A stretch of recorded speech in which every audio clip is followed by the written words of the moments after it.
Hello, hello! Welcome back to my channel. Ayun, para dun po sa mga hindi po alam or hindi pa marunong mag-return dito sa Shopee,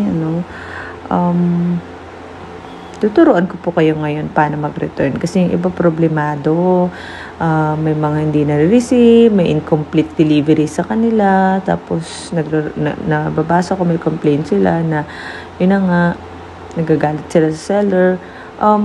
Possible kasi sometimes, talaga siguro kumukulang sa sobrang bilis ng pag-pack nila. But don't worry guys, pwede po natin i-return yan, tuturuan ko kayo paano para ma-refund po yung item na hindi dumating or meron kayong item na damage, pwede po natin i-return yan and the Shopee will refund that. Okay? So, click po natin yung to receive. Andito po yung mga to receive. Yan. Andyan po yung mga to receive. So, kung na-receive na po siya, wag nyo po agad i-click yung order receive na yan. Nakikita nyo yung orange box na yan. Orange box na may nakalagay na order receive. Wag po muna kung may problema like missing, may damage or any issue about the item. Ang i-click po natin ay yung makikita nyo dyan sa taas yung to receive. Click nyo yan. And then makikita nyo sa baba yung return refund. Ayan. Click nyo po yung return/refund. And then you select a reason. For example, may damage, click natin yan. And then, kung may picture kayo, syempre picture po natin.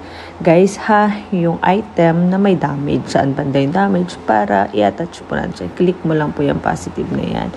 And click photos kung nandoon yung picture na i-attach natin. Yan. Camera, kung pipicturean nyo pa lang. Ganyan, pipicturean nyo. So, dito tayo sa return, refund, reason. Ayan, kung gusto nyo pong i-detail, magsulat po kayo dyan, Pwede po yan. Select solution. Ano pong may solution natin? Return and refund. Return only. Pero, syempre, para fair din kay seller, click return refund, i-return natin yung item and refund. So pag na-return po kasi natin yan, dadalhin po natin sa courier partner ni Shopee, papakita natin yung barcode ng return item natin. Makikita yan dito pag sinubmit po natin. So ayan, pwede din po kayo maglagay ng email address. Ayan. Pero optional din naman siya. And you just click submit. Ayan. And then, yun na. Pag na-submit mo yan, may lalabas na barcode. Screenshot nyo po yun. Tapos, para pag i-return nyo na po doon sa courier partner ni Shopee, ipapakita nyo lang po yun. And then, wait po natin yung refund. And ayun, automatically, mapupunta po sa Shopee Pay ninyo po yun kasi doon siya mai-refund. Ayun. Thank you so much. Kung nagustuhan niyo po yung video na to, naging helpful po sa inyo, please click like and share. And doon po sa mga bago dito sa aking channel, please click subscribe and notification bell para po every time po na may mga bagong videos tayo ay ma-notify po kayo.